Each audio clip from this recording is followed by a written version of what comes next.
Ar verta pirkti naudotą kovinį ginklą? Mano galva tikrai taip. Pavyzdžiui, šitą Beretta PX4 Storm. Žmogus ją nusipirko, padarė keliasdešimt šūvių ir nusprendė, kad jiem ginklas nelabai limpa, atnešė pas mus atgal į komisą, jūs ją dėl to galėtumėt nusipirkti daugiau nei 100 eurų pigiau, o jums praktiškai nauja. Lygiai taip pat, pavyzdžiui, ir šitas čiužetas P07. Kažkokių ženklų, kad jis yra naudotas, visiškai nesimato, bet lygiai taip pat jūs jį pirkdami sutaupot 100 eurų vien dėl to, kad jis buvo pas kažką namie, bet nebuvo labai naudotas.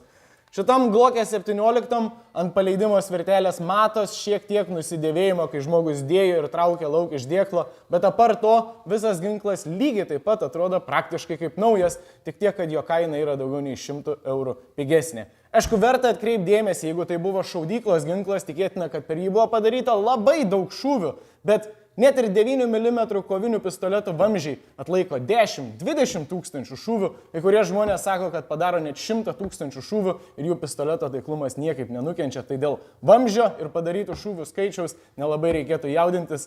Naudotus ginklus galit nusipirkti Getback'e, o jei turit ginklą, kurį norit parduoti, lygiai taip pat jį galit atnešti Getback'e. Iki malonaus.